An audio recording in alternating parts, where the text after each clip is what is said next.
पृथ्वी से लगभग 5 करोड़ मील दूर मंगल ग्रह पर एक नई सुबह की शुरुआत हो रही थी। सूरज की किरणें लाल ग्रह के सूने रेगिस्तान को रोशन कर रही थी और क्षितिज तक फैल रही थी। इसी के साथ एकेडालेरिया प्लांटेनिया क्रेटर का नज़ारा सामने आया। ये गड्ढा बहुत बड़ा और कटोरे जैसा है, जो किसी उल्कापिंड के मंगल ग्रह की सतह से टकराने के कारण बना था।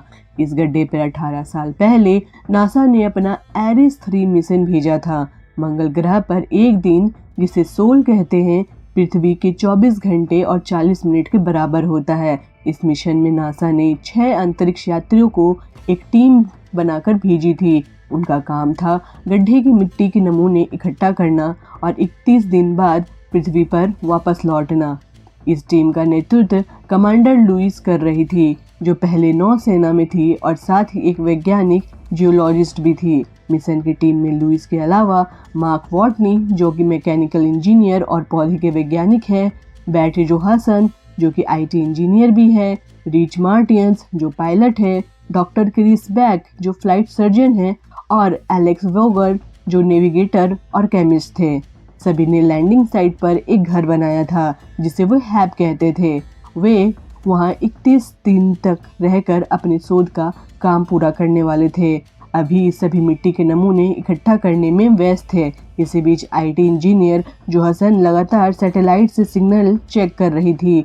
तभी उन्हें नासा से एक संदेश मिला।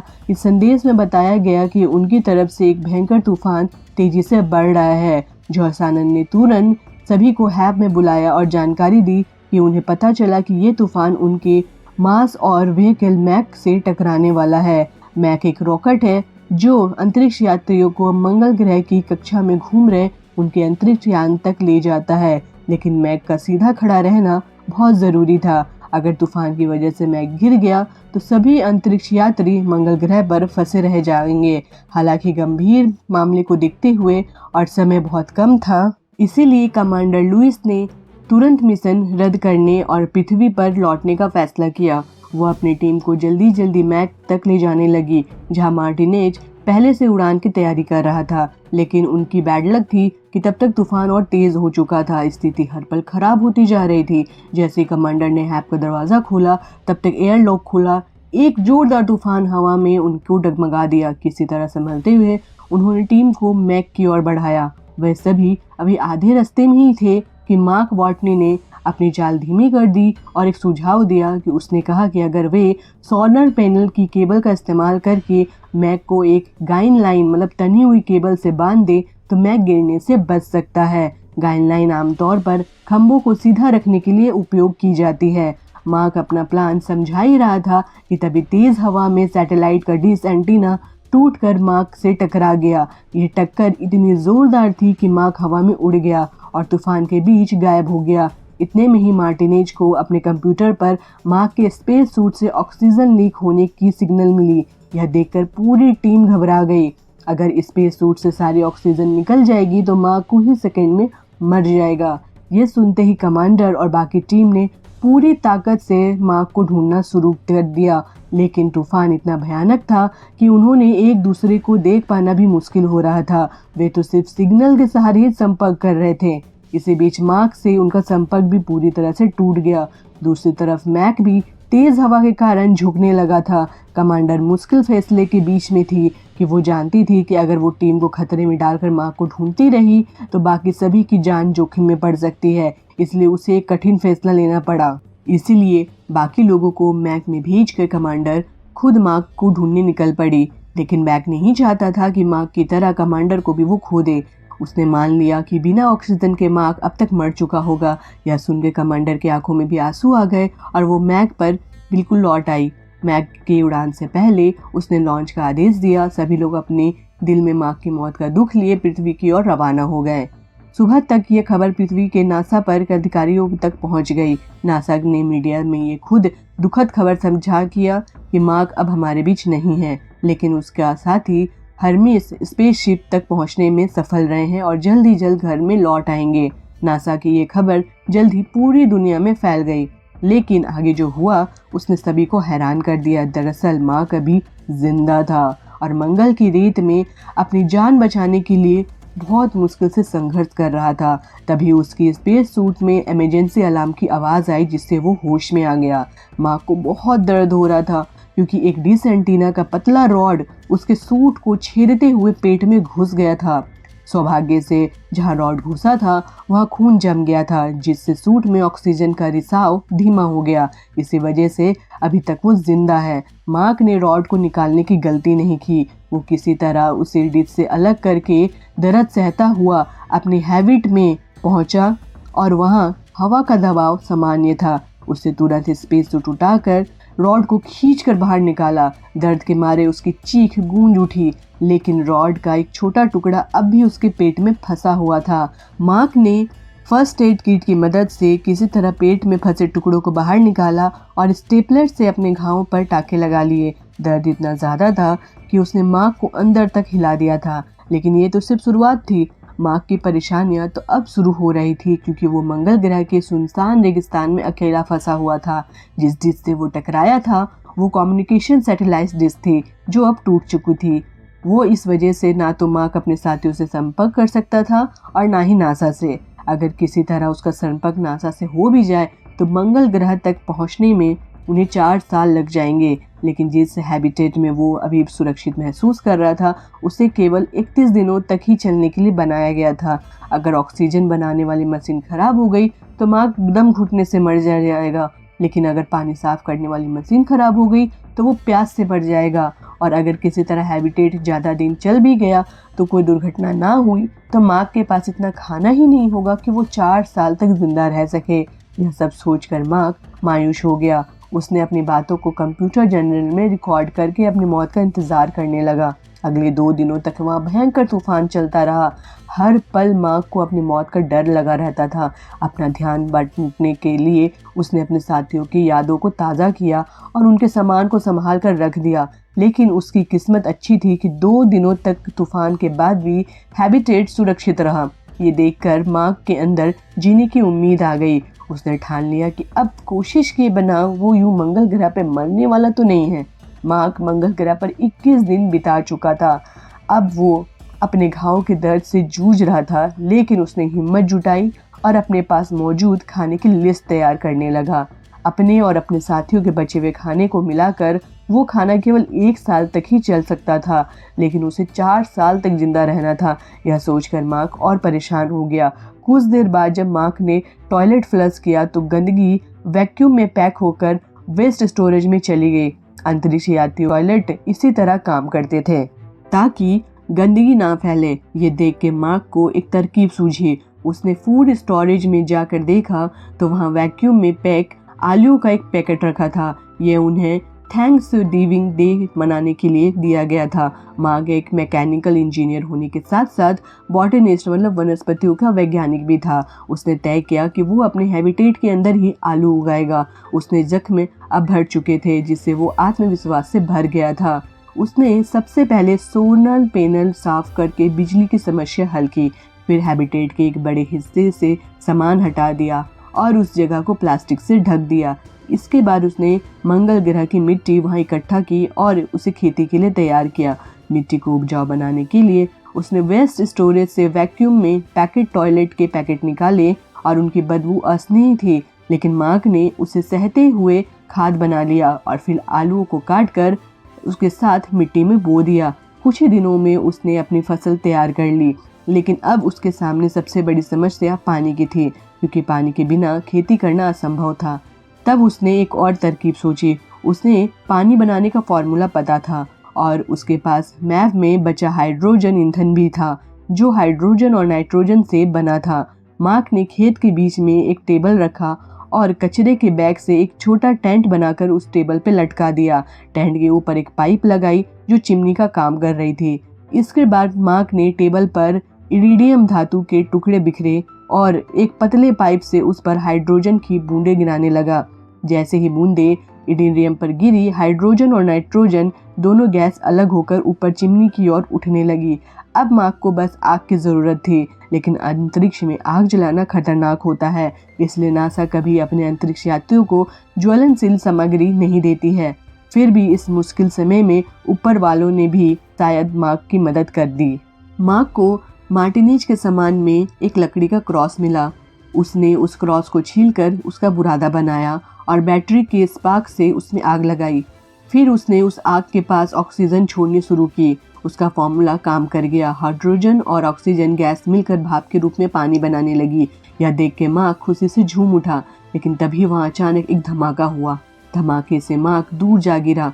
उसे ज्यादा चोट तो नहीं आई, लेकिन उसके कानों में धमाके की आवाज बनी रही। उसने उठकर अपनी गलती कैमरे में रिकॉर्ड की। धमाका इसलिए हुआ था क्योंकि मार्क ने अपनी सांसों से निकाली अतिरिक्त ऑक्सीजन को अपनी गणना में नहीं जोड़ा था। इसके बावजूद मार्क ने हार नहीं मानी। उसने फिर से तैयारी की और इस बार हेलमेट पहनकर काम किया। आखिरकार उसे सफलता मिल गई। उस रात मार्क ने चैन की नींद सोई। सुबह जब वो उठा और टेंट देखा तो प्लास्टिक पानी से भींगा हुआ था। भाप ठंड होकर नमी बना रही थी, जिससे उसका खेत भीग गया। ये देख के मार्क बहुत खुश हुआ। 48 दिन बाद मार्क के खेत में आखिरकार एक आलू का पौधा उगी गया, जिसे देखकर मार्क का चेहरा खुशी से चमक उठा, जैसे कोई पिता अपने नवजात बच्चे को देखता है। इस तरह मार्क को मंगल ग्रह पर जिंदा रहने की एक नई उम्मीद मिल गई। दूसरी ओर पृथ्वी पर नासा ने मार्क को मृत बनाकर उसकी शोक सभा भी आयोजित की। एक भावुक भाषण देने के बाद नासा के director Sanders Johnson space centre लौट आए। वहां मंगल मिशन के डायरेक्टर कपूर उनसे मिलने पहुंचे। कपूर ने सैंडर्स से कहा कि नासा की सैटेलाइट का इस्तेमाल करके उन्हें मार्क की लाश ढूंढने की अनुमति देनी चाहिए। कपूर ने समझाया कि मंगल पर ऑक्सीजन की कमी के कारण लाश गलती नहीं है और वो वहीं पर चाहते हैं कि मार्क की लाश हमेशा के लिए मंगल की रेत में पड़ी रहे। वो उसकी लाश को पृथ्वी पर वापस लाना चाहते थे, लेकिन सैंडर्स को डर था कि अगर मीडिया को सैटेलाइट इमेज मिल गई तो वे नासा को बदनाम करने लगेंगे। सैंडर्स ने कपूर को मना करते हुए कहा कि मार्क की लाश को वक्त के साथ मंगल की रेत में दब जाने देना ही बेहतर है। कपूर ने सैंडर्स को भरोसा दिलाया कि अगर वे अगले एरिस 6 मिशन का मुख्य उद्देश्य मार्क की लाश को घर लाना बताएंगे तो उन्हें जनता की सहानुभूति मिलेगी। इससे राजनेताओं को भी फायदा होगा और आगे के मिशन के लिए फंड मिलने में भी आसानी होगी। सैंडर्स ये सुनकर चुप रह गया। उसी समय कपूर ने नासा की कम्युनिकेशन इंजीनियर मंडी को एरिया 3 मिशन के लैंडिंग साइट के कोऑर्डिनेट्स भेज दिए। मंडी ने जब सैटेलाइट्स को उस जगह पर घुमाया तो वो हैरान रह गया। उसने तुरंत कपूर और सैंडर्स और नासा की मीडिया डायरेक्टर एनी को कंट्रोल सेंटर बुलाया। वहां उन्होंने देखा कि जो सोनल पैनल अपने धूल से ढके हुए थे अब वे साफ हो चुके हैं। इसके साथ ही वहां मौजूद रिकवर्ड ने भी अपनी जगह बदल ली है। यह सब मार्क के जीवित होने के कारण के संकेत दे रहे थे। यह देखकर सभी लोग चौंक गए। हालांकि उन्होंने ये बात मार्क की बाकी टीम से छुपाना बेहतर समझा, ताकि लंबे समय के दौरान उनकी एकाग्रता ना टूटे।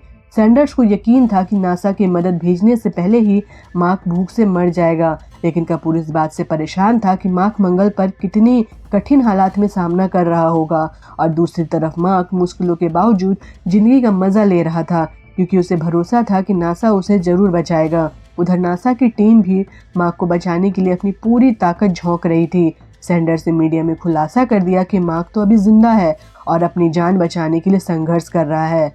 अब तब तक जब मंगल ग्रह पर मार्क को 70 दिन हो चुके थे, उसने खाना और पानी का इंतजाम कर लिया था, लेकिन अब उसे मंगल से निकालने का तरीका खोजना था। मार्क को पता था कि नासा का अगला एरिया 4 मिशन 4 साल बाद सैपलेरिकल क्रेटिकर पर उतरेगा, जो उसकी मौजूदा स्थिति से 32,000 किलोमीटर दूर था। उसे किसी भी तरह 4 साल में वहां तक पहुंचना था। मार्क ने अंदाजा लगाया कि उसे वहां पहुंचने में लगभग 50 दिन लगेंगे। उसने तुरंत तैयारी शुरू कर दी। उसके पास 2 रोवर थे, जिसमें से एक खराब था। मार्क ने अपनी वैज्ञानिक समझ से उसके कुछ जरूरी हिस्से निकालकर दूसरे रोवर में जोड़ दिए। अब उसका रोवर लंबी दूरी तय करने के लिए तैयार था, लेकिन समस्या ठंड की थी। मंगल ग्रह पर रात में इतनी ठंड होती थी कि इंसान जम जाए। इसका हल निकालने के लिए मार्क ने वो न्यूक्लियर बैटरी जमीन से बाहर निकाली, जिसे उसकी टीम ने मंगल पर दफनाया था। बैटरी में गड़बड़ी होने पर रेडिएशन निकलता, जिससे इंसान मर सकता था, लेकिन मार्क ने सावधानी से उसे रोवर पर लटका दिया। बैटरी से निकलने वाली गर्मी ने उसकी ठंड की समस्या हल कर दी। पृथ्वी पर अब कोई मार्क की सलामती की दुआ कर रहा था। कपूर ने मीडिया के जरिए जनता को भरोसा दिलाया कि वे हर हाल में मार्क को वापस लाने की कोशिश करेंगे। सैंडर्स को कपूर का यह दावा बेवकूफ़ी भरा लग रहा था, क्योंकि उन्हें मार्क को जिंदा लाना लगभग नामुमकिन लग रहा था। फिर भी नासा ने मार्क को बचाने में कोई कसर नहीं छोड़ी। उन्होंने JPL, जो नासा के लिए प्रोब और स्पेसशिप बनाती है, को 3 महीने के अंदर प्रोब बनाने का काम सौंप दिया। आमतौर पर प्रोब बनाने में 6 महीने लगते हैं, लेकिन इस बार JPL के डायरेक्टर ब्रूस और उनकी टीम पर बड़ा दबाव था। सैंडर्स ने उन्हें ओवर टाइम करने का आदेश दे दिया। उनका प्लान था कि उस प्रोब के जरिए वो पहले मार्क के लिए 4 साल तक जिंदा रहने का ज़रूरी सामान भेजेंगे। फिर जब 4 साल बाद एरिया 4 की टीम मंगल पर उतरेगी तो वे मार्क को अपने साथ वापस ले आएंगे। इस बीच JPL की टीम प्रोब बनाने में लग गई। सैंडर्स ने कम्युनिकेशन इंजीनियर मंडी को सैटेलाइट के जरिए मार्क की हर गतिविधि पर नजर रखने का पूरा अधिकार दे दिया। उधर दूसरी तरफ मार्क के बोए आलू अब तक तैयार हो चुके थे।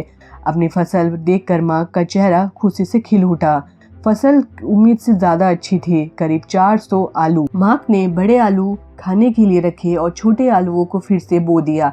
इस तरह वो लगातार अपने खाने का इंतजाम करता रहा। लेकिन मार्क जानता था कि जब तक वो नासा से बात करने का कोई तरीका नहीं ढूंढ लेता है, उसकी सारी मेहनत बेकार जाएगी। यह काम उसके लिए बहुत मुश्किल था, लेकिन उसे एक रास्ता सूझ गया। वो अपने रोवर में बैठकर किसी अनजाने सफर पर निकल पड़ा। ये देखकर मंडी और कपूर हैरान थे। 13 दिनों से मार्क लगातार किसी अनजान दिशा की ओर बढ़ता जा रहा था। उन्हें समझ नहीं आ रहा था कि वो आखिर जा कहाँ रहा है। तभी कपूर के दिमाग में एक आइडिया आया। उसने मंगल ग्रह के कैंटेरर का नक्शा देखा और मार्क की दिशा को ट्रैक किया। उसे समझ में आ गया कि मार्क पाथ फाइंडर की ओर बढ़ रहा है। ये वही उपकरण था जिसे नासा ने 1996 के मंगल के एसिडिलिया प्लेनेटेरिया पर भेजा था। पाथफाइंडर का काम था कि मंगल की मिट्टी और वातावरण से जुड़ी जानकारी नासा को भेजना, लेकिन 1997 में बैटरी खत्म होने के कारण नासा का उससे संपर्क टूट गया। कपूर का अंदाजा सही निकला। मार्क ने उस पाथफाइंडर को खोज निकाला जो अब रेत में दबा हुआ था।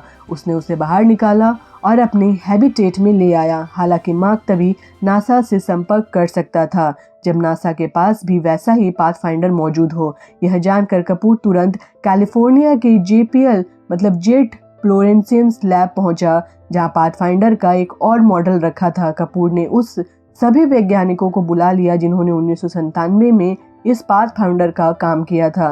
उधर मार्क ने पाथफाइंडर की खराब बैटरी निकालकर उसे हैबिटेट के पावर सोर्स से जोड़ दिया। सौभाग्य से पाथफाइंडर दोबारा चालू हो गया। मार्क ने जैसे ही उसका एंटीना पृथ्वी की ओर घुमाया, JPL में मौजूद पाथफाइंडर को उसका सिग्नल मिल गया। ये देखकर कपूर बेहद खुश हो गया। मार्क के पाथफाइंडर का कंट्रोल JPL के टेक्नीशियन टीम के हाथ में था।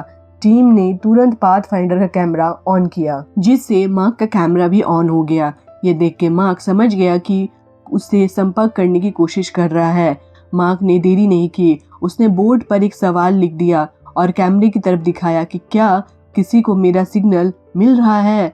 साथ में उन्हें हाँ और ना के अलग अलग बोर्ड बनाए। ये देख के कपूर की टीम ने पाथफाइंडर का कैमरा हाँ की तरफ घुमा दिया। थोड़ी देर बाद मार्क का कैमरा भी हाँ की ओर मुड़ गया। यह देखकर मार्क खुशी से पागल हो गया। मार्क के लिए नासा से बात करना अब भी आसान नहीं था। मंगल और पृथ्वी के बीच दूरी ज्यादा होने के कारण हर सवाल और जवाब में 1 घंटे का समय लग रहा था। साथ ही मार्क सिर्फ कपूर से हाँ या ना में सवाल पूछ सकता था, जबकि कपूर का उससे बात करने का और कोई तरीका नहीं था। इस समस्या को हल करने के लिए मार्क ने अपना वैज्ञानिक दिमाग लगाया। उसने पता था कि पाथफाइंडर का कैमरा 360 डिग्री में घूम सकता है। उसने सोचा कि कैमरा के चारों ओर 26 अल्फाबेट लगाकर नासा की टीम को संदेश भेजने का तरीका बनाया जाए।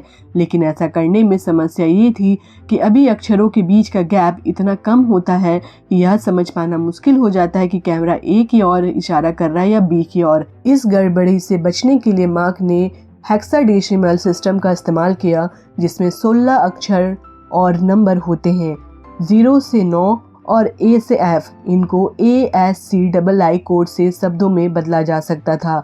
मार्क को जॉहसन के कंप्यूटर पर ASCII टेबल मिल गई थी।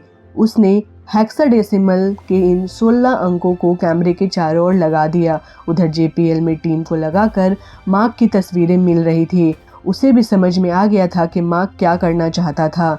नासा की टीम ने अपने पाथफाइंडर को चारों ओर हेक्साडेसिमल सिस्टम में लगवा दिया।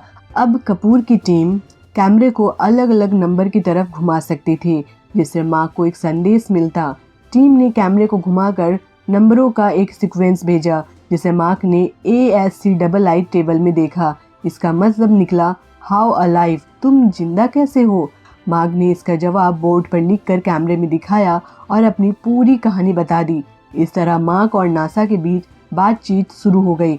नासा ने मार्क को निर्देश भेजा और कहा कि वो अपने रोवर के कंप्यूटर को पाथफाइंडर के सिग्नल से जोड़ ले। इसके बाद मार्क अपने रोवर के कंप्यूटर से सीधे नासा को टेक्स्ट मैसेज भेज सकता था और नासा उसे जवाब भी पा सकता था। नासा ने मार्क को बताया कि वे उसका रेस्क्यू मिशन शुरू कर चुके हैं और सबसे पहले उसे ज़रूरी सामान भेजने वाले हैं। यह सुनकर मार्क बेहद खुश हुआ। मार्क ने नासा से पूछा कि क्या उसकी टीम को पता है कि वो जिंदा है, तो नासा की टीम ने झिझकते हुए नहीं में जवाब दिया। इसे पढ़कर मार्क गुस्से से भर गया और उस नासा को गाली भरा मैसेज भेज दिया।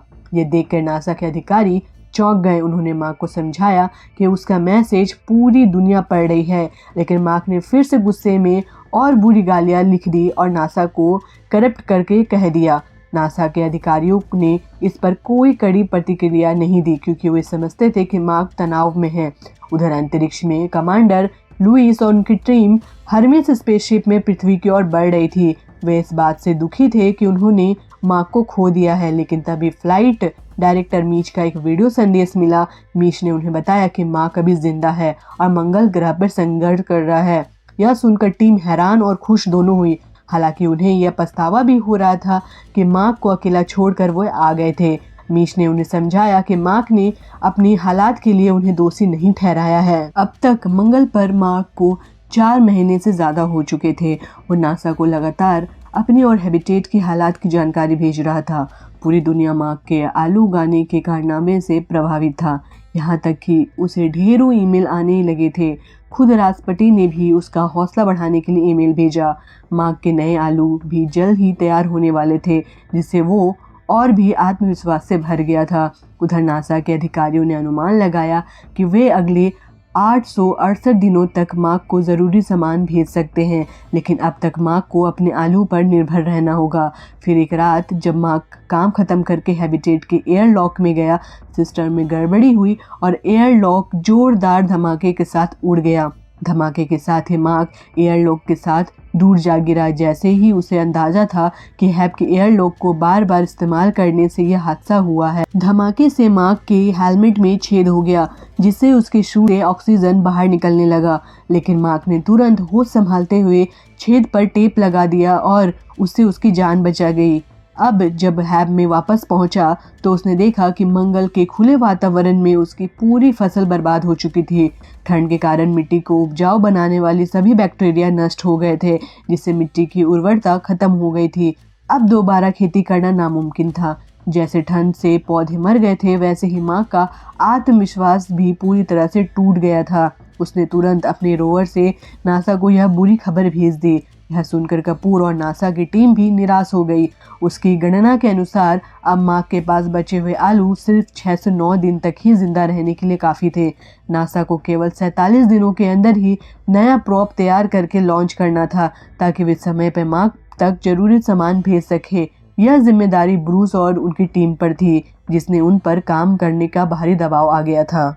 दूसरी ओर कमांडर लुईस और उनकी टीम लगातार मार्क को संदेश भेजकर उसका हौसला बढ़ा रहे थे। इस संदेशों से मार्क में जिंदा रहने की उम्मीद बाकी थी। उसने हैव को साफ किया और दरवाजे को प्लास्टिक से ढक दिया। सौभाग्य से हैव में एक और लेयर एयरलॉक था, जिसका इस्तेमाल करके वो अंदर बाहर जाने के लिए कर सकता था। लेकिन जब उसने तूफान आता देखा तो मार्क डर से कांप उठता था कि कहीं फिर कोई जुगाड़ फिर से खराब ना हो जाए। फिर भी मार्क ने हिम्मत नहीं हारी और हर परिस्थिति का सामना किया। इसी बीच ब्रूस और उनकी टीम ने दिन रात मेहनत करके एक नया प्रॉप तैयार कर लिया। लॉन्च का समय आ गया। नासा और पूरी दुनिया ने सांस रोककर इस मिशन की सफलता के लिए दुआ की। रॉकेट लॉन्च हुआ और प्रॉप अंतरिक्ष की ओर बढ़ने लगा, लेकिन दुर्भाग्यवश पृथ्वी की कक्षा में पहुंचने से कुछ पहले ही प्रॉप फट गया। इस हादसे की वजह यह थी कि जल्दबाजी में प्रॉप का परीक्षण नहीं किया गया था। उसमें रखे प्रोटीन बार तेज गति के कारण बॉक्स से बाहर आ गए थे और गर्मी से पिघल के वाइब्रेशन पैदा करने लगे। इस वाइब्रेशन से प्रॉप के बोल्ट खुल गए और वो नष्ट हो गया। इस नाकामी से नासा की उम्मीद बिखर गई। यह खबर सुनकर मंगल पर फंसे मार्क को गहरा सदमा लगा। उसे समझ आ गया था कि अब उसकी जान बचने की संभावना बहुत कम है। मार्क ने कमांडर लुइस को संदेश भेजा कि अगर वो मर जाए तो उनके माता पिता को बताए कि उनकी मौत एक बड़े और नेक मकसद के लिए हुई है। उन्हें ये बताना कि वो अपने माता पिता से सबसे ज़्यादा प्यार करता था और उसने मरते दम तक हार नहीं मानी। हालांकि मार्क ने अब भी उम्मीद नहीं छोड़ी और हर स्थिति के लिए खुद को तैयार कर रहा था। उधर पृथ्वी पर चीन की स्पेस एजेंसी के चीफ साइंटिस्ट और डिप्टी चीफ साइंटिस्ट टीवी पर नासा का मिशन फेल होने की खबर देख रहे थे। नासा ने अब तक किसी की मदद नहीं मांगी थी, लेकिन चीन को पता था कि नासा के लिए अब मार्क को बचाना लगभग असंभव हो चुका है। इसलिए इंसानियत के नाते उन्होंने मदद का हाथ बढ़ाया और उनके पास पहले से ही एक रॉकेट तैयार था जिसे वो शुक्र और बुध के घेरे में भेजने वाले थे। उन्होंने अपना मिशन रद्द करके वो रॉकेट नासा को देने का फैसला किया। यह सुनते ही नासा की टीम में एक नई उम्मीद के साथ मार्क के बचाव के अभियान को शुरू किया। इस बार ब्रूस और उनकी टीम को सिर्फ 28 दिनों में एक प्रॉप तैयार करने की चुनौती दी गई। जहां सभी वैज्ञानिक इस नामुमकिन काम को मुमकिन बनाने में लगे थे, वहीं एक वैज्ञानिक था जो अलग तरीके से सोच रखता था। वो था रिच पैनल, जो खगोल विज्ञान मतलब एस्ट्रोडायनेमिक्स का माहिर था। वो कई दिनों से अपने प्लान पर काम कर रहा था जिसका मकसद था मार्क को मंगल से वापस लाना। अब रिज उसने अपने प्लान को नासा के सुपर कंप्यूटर पर चेक किया तो वो सही साबित हुआ। रिच तुरंत नासा के स्पेस सेंटर पहुंचा और अपना प्लान समझाया। इसके बाद कपूर ने तुरंत नासा के अधिकारियों की एक बैठक बुलाई। सब लोग जानने के लिए बेताब थे कि रिच का प्लान क्या है। रिच ने थोड़ा हटकर अंदाज में अपना प्लान समझाया। उसने नासा की PR डायरेक्टर एनी और सेंडर्स को आमने सामने खड़ा किया। रिच का प्लान था कि जब हार्मिस पृथ्वी तक पहुंचे तो उसे पृथ्वी पर लैंड कराने के बजाय हम उसे पायलट पर भेज देंगे, जहां से पृथ्वी की गुरुत्वाकर्षण का इस्तेमाल कर उसे घुमाकर फिर से मंगल की ओर भेज सकेंगे। इस दौरान नासा अपना प्रोब लॉन्च कर लेगी जो हार्मिस से जुड़कर मार्क को बचाएगा। इस तरीके से हम हार्मिस को 561 दिनों में मंगल तक वापस भेज सकते हैं और मार्क को बचा सकते हैं बिना किसी अतिरिक्त ईंधन की जरूरत के। यह योजना रिच मैंसूर के नाम से जानी गई। हालांकि प्लान सही था, लेकिन रिच नहीं चाहता था कि सैंडर्स और उनकी टीम को खतरे में डाला जाए, इसलिए उसने पुराने तरीकों से काम जारी रखने का फैसला किया। फिर मिशन डायरेक्टर मिस को लगाकर यह फैसला लुइस और उसकी टीम को छोड़ देना चाहिए कि इसलिए मिस ने अपनी नौकरी की परवाह किए बगैर लुइस और उसकी टीम को एक गुप्त संदेश भेजा और उन्हें रिच के प्लान के बारे में बता दिया। अब यह उन पर निर्भर था कि वे 19 महीने और अंतरिक्ष में बिताकर मार्क को बचाए या अपनी जान की सोच कर वापस घर लौटे। अंत में वे सब मार्क को बचाने के लिए तैयार हो गए, भले ही इसका मतलब था कि वे नासा के खिलाफ जा रहे थे और उनका करियर दांव पर था। अपने जीवन और करियर की परवाह किए बगैर वे मार्क के बचाव अभियान पर निकल पड़े। जल्द ही ये बात डायरेक्टर सैंडर्स को भी पता चल गई, क्योंकि अब एस्ट्रोनॉट्स को रोकना उनके हाथ में नहीं था। उन्होंने मीडिया में ऐलान किया कि नासा ने मार्क को बचाने के लिए एस्ट्रोनॉट भेज दिए हैं। फिर उन्होंने मिश को अकेले में बुलाकर उसे जमकर डांटा और कहा कि मिशन खत्म होने के बाद वो इस्तीफा दे दे। इसलिए सैंडर्स चाहते थे कि सभी एस्ट्रोनॉट्स सुरक्षित वापस आए, इसलिए उन्होंने मिस को इस मिशन को अच्छे से पूरा करने के लिए कहा। वहीं दूसरी ओर कपूर और नासा की पूरी टीम मार्क की हिम्मत देखकर और हैरान थे। वो मुश्किल वक्त में भी हार मानने के बजाय अपनी जियोलॉजिकल रिसर्च पूरी करने में जुटा लगा था। हालांकि उसे अपनी पूरी टीम का काम अकेले ही करना पड़ रहा था, लेकिन वो हंसते हंसते इसे पूरा कर रहा था और हर पल को कैमरे में रिकॉर्ड कर रहा था। इसी बीच मार्क को यह पता चला कि उसकी टीम उसे लेने के लिए मंगल पर आ रही है। इससे उसका चेहरा खुशी से खिल उठा। लुइस ने मार्क को अपने आगे का प्लान समझाया। दरअसल नासा को मंगल पर भेजने के लिए बहुत सारी चीज़ों की ज़रूरत होती है, लेकिन वो सब एक साथ नहीं भेज सकते थे, इसलिए उन्होंने पहले ही एरिस मिशन में मैव रॉकेट मंगल ग्रह के सैपरपिलर क्रेटर में उतार दिया था। अब प्लान था कि जब हार्मिस मंगल के ऑर्बिट में पहुंचेगा तो मार्क को मैव से मंगल के ऑर्बिट में भेजा जाएगा और फिर लुइस और उसकी टीम मार्क को हार्मिस में ले आएंगे। यह प्लान समझाने के बाद मार्क काम में लग गया। उसे अब सैपरपिलर क्रेटर तक 32,000 किलोमीटर की यात्रा करनी थी, जो करीब 50 दिनों का सफर था। इसके लिए उसे अपने रोवर पर पर्याप्त खाना, पानी और ऑक्सीजन की जरूरत थी। नासा के वैज्ञानिकों ने उसे वाटर डिलीवर और ऑक्सीजनरेटर फिट करने की तरकीब दी, जिससे मार्क अपने रोवर को लंबे सफर के लिए तैयार कर सके। कुछ दिनों बाद हर्मेस पृथ्वी के पास पहुंच गया और नासा ने चीन के बूस्टर रॉकेट की मदद से जरूरी सामान से भरा प्रोब भेजा। लुइस और उसकी टीम एक बार फिर मंगल की ओर रवाना हो गई। 7 महीने बाद मार्क बहुत कमजोर हो गया था क्योंकि उसने कम खाना खाया था, लेकिन फिर भी उसका हौसला बिल्कुल नहीं टूटा था। अब वो सेपर रेलिकेटर की ओर निकलने के लिए तैयार था। उसने अपने सफ़र की शुरुआत करते हुए हरे और बाकी चीज़ों का धन्यवाद किया और अपने रास्ते पर निकल पड़ा। मार्क को रास्ते में हर दिन 13 घंटे अपने सोलर पैनल को चार्ज करने के लिए रुकना पड़ता था। इस दौरान वो आराम करता और फिर से यात्रा शुरू कर देता।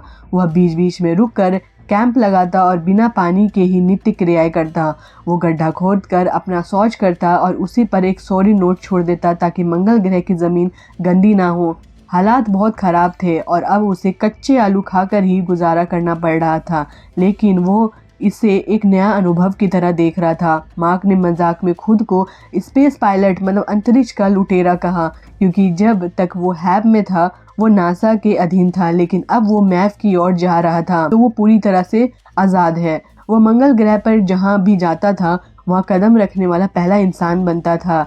इस जज्बे ने उसे हिम्मत दी और उसकी मानसिकता स्थिति मजबूत कर दिया रहा था। लेकिन फिर नासा ने एक बड़ा झटका दिया। ब्रूस के अनुसार हर्मेस स्पेसशिप में इतना ईंधन नहीं था कि वो मंगल ग्रह के ऑर्बिट से वापस लौट सके। साथ ही मार्क जिस मैप में जा रहा था वो इतना भारी था कि उसे मंगल ग्रह के ऑर्बिट से बाहर निकलना मुश्किल था। इसलिए नासा ने उसे मैप से कुछ सामान निकालने को कहा ताकि वो हल्का हो सके और मंगल के ऑर्बिट से बाहर जा सके। हालांकि इससे मार्क के लिए जोखिम बढ़ने वाला था, लेकिन उसके पास और कोई रास्ता नहीं था, इसलिए उसने नासा की सलाह मानी।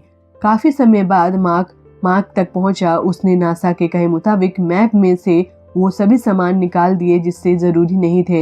यहाँ तक कि मैप की खिड़की, एयरलॉक और सारे कंट्रोल पैनल भी निकाल दिए, क्योंकि अब मैप का नियंत्रण मार्क के पास नहीं था, बल्कि मार्टिनेज उसे हर्मेस से नियंत्रण करेगा। मार्क को बस अपने स्पेस सूट पहनकर बैठना था। अब मैव की खिड़की और छत नहीं थी, तो मंगल के वायुमंडलीय दबाव से बचने के लिए नासा के कहने पर मार्क ने मैव की छत पर पैराशूट ढक दिया, क्योंकि मंगल का वायुमंडल पृथ्वी के मुकाबले बहुत पतला था और नासा का अनुमान था कि पैराशूट उस दबाव को सहन कर सकता था। कुछ समय बाद हर्मेस मंगल के पास पहुंच गया और उसकी कक्षा में घूमने लगा। कमांडर लुइस और उसकी टीम मार्क को वापस लाने के लिए तैयार थे। आखिरकार वो वक्त आ गया था जब मार्क मंगल ग्रह पर अलविदा कहने वाला था। मार्क ने अपना खाना खत्म किया, अपने रोबोट को सम्मानपूर्वक गुड बाय कहा और मैप पर चढ़ गया। एक नई जिंदगी की नई उम्मीद के सेव किया, बाल ट्रिम किए और स्पेस सूट पहनकर उड़ने के लिए तैयार हो गया। इस मिशन में नासा की टीम लुइस और मार्क की मदद नहीं कर सकती थी, क्योंकि उन्हें संदेश भेजने में 24 मिनट का समय लगता था। लेकिन फिर भी पूरी दुनिया और नासा के लोग मार्क के साथ थे और मिशन के सफल होने का इंतजार कर रहे थे। अब तक सब कुछ प्लान के मुताबिक चल रहा था। मार्क ने इतने दिनों में पहली बार अपनी टीम से बात की। उनकी आवाज़ सुनकर वो रोने से खुद को रोक ही नहीं सका। फिर उसकी टीम ने उसे हिम्मत दी और मार्टिनेज ने मैप लॉन्च कर दिया। मैप तेजी से उड़ता हुआ अंतरिक्ष की ओर बढ़ने लगा, लेकिन इतनी तेज रफ्तार में पैराशूट मैप से उड़कर अलग हो गया, जिससे हवा का दबाव बहुत ही बढ़ गया और मार्क बेहोश हो गया। हालांकि मैप अब मंगल की परिक्रमा कर रहा था, लेकिन दुर्भाग्य से हर्मेस से उसकी दूरी 68 किलोमीटर थी, जिससे लुइस के लिए उसे अपने शिप पर लाना मुश्किल हो गया था। इस पर लुइस ने मार्टिनेज से हर्मेस का इंजन चालू करने को कहा और थर्टस की मदद से हर्मेस को मैप के करीब लाने की कोशिश की, लेकिन मार्क अभी भी मैप में बेहोश पड़ा था। पृथ्वी पर लोग लगातार उसकी सलामती के लिए दुआ कर रहे थे। खुशमती से उसकी दुआ रंग लाई और मार्क होश में आ गया। उसकी आवाज़ सुनकर लुइस और उसकी टीम को राहत तो मिली, लेकिन अब भी समस्या खत्म नहीं हुई थी। मैप और हर्मेस की रफ्तार में 42 मीटर प्रति सेकंड का फर्क था, जिससे मार्क को हर्मेस तक ले जाना मुश्किल था। लुइस ने सोचा कि अगर वे हर्मेस की रफ्तार को मैप के बराबर लाते हैं तो वो मार्क को पकड़ सकते हैं, लेकिन इसके लिए हर्मेस का इंजन फिर से चालू करना पड़ता, जिससे उनके पास इतने ईंधन की कमी हो सकती थी कि वो पृथ्वी पर लौट ना पाए। तभी मार्क ने सुझाव दिया कि वो अपने स्पेस सूट से ग्लव्स को पंचर करके हवा का थर्टस की तरफ इस्तेमाल कर सकता है, जिससे वो आयरन मैन की तरह उड़ते हुए हर्मेस तक पहुंच सके। हालांकि यह एक खतरनाक विचार था, क्योंकि अगर ऐसा किया तो मार्क अंतरिक्ष में खो सकता था, लेकिन इस विचार से लुइस को एक नया आइडिया आया। उसने केमिस्ट वोगल से कहा कि वो शिप में मौजूद संसाधनों से एक बम बनाए जो मदद कर सके। वोगल ने चीनी लिक्विड ऑक्सीजन और स्टेन रिमूवर से बम बना लिया। वही बैक ने एयरलॉक में बम को रखा और जोहानसन ने उसे इलेक्ट्रिसिटी से जोड़ दिया। जोहानसन ने बैक को अलविदा कहा और वापस शिप में लौट आई। इसके बाद बैक ने बम को एयरलॉक में रखा और उसे बंद कर दिया। इस दौरान लुइस भी स्पेस सूट पहनकर बैक के पास पहुंची। फिर लुइस के आदेश पर बम को एयरलॉक में धमाके से उड़ा दिया। उससे हार्मिस की रफ्तार धीमी हो गई और मैव और हार्मिस की रफ्तार लगभग समान हो गई। फिर भी दूरी ज़्यादा थी तो लुइस ने तय किया कि वो मार्क को लेने जाएगी और वो MMU वाहन में बैठकर रस्सियों के सहारे मार्क की ओर बढ़ी। लेकिन दुर्भाग्यवश रस्सियाँ छोटी पड़ गई। इस पर मार्क ने अपना तरीका आजमाया और अपने ग्लव्स को पंचर करके आयरन मैन की तरह उड़ता हुआ लुइस की ओर बढ़ने लगा। हालांकि वो लुइस का हाथ पकड़ने ही चूक वाला था, लेकिन चूक गया। लेकिन खुशमती से रस्सियाँ उसके हाथ में आ गई।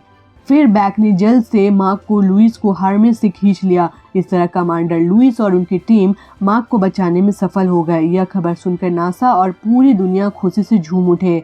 अपने दोस्तों से मिलकर मार्क की आंखों में आंसू थे। 18 महीने मंगल पर फंसने के बाद मार्क वापस पृथ्वी पर लौट आया। पृथ्वी पर उसका पहला दिन एक नई शुरुआत था। मंगल पर फंसे रहने के दौरान मार्क कभी हार नहीं माना, बल्कि उसने जीवन की कठिनाइयों से जूझना सीखा। अब वो नासा के लिए एक नए अंतरिक्ष यात्रियों की प्रशिक्षण देता था और उन्हें अपने संघर्ष की कहानियां से प्रेरित करता था। इसके बाद नासा ने अपनी तकनीक और बेहतर की ओर सफलतापूर्वक एरिस 5 मिशन लॉन्च किया, जिसमें मार्टिनेज को एक बार फिर से मंगल पर जाने का मौका मिला। वहीं इस बार लुइस अपने पति के साथ घर पर उस लॉन्च को देख रही थी। वोगल अपने परिवार के साथ खुश था। बैक और जोहानसन की अब शादी हो चुकी थी और उसने अपने पहले बच्चे को जन्म दिया था। दूसरी ओर मीच अब रिटायर होकर अपने परिवार के साथ खुश था और नासा के मिशनों के अपना योगदान देता रहा। हालांकि अब वो दुनिया की नज़रों से दूर था। मार्क के संघर्ष की कहानी हमें ये सिखाता है कि अगर हम मुश्किलों को एक नई शुरुआत मानकर उसका सामना करें तो एक दिन हम अपनी मंजिल को ज़रूर पहुंचेंगे।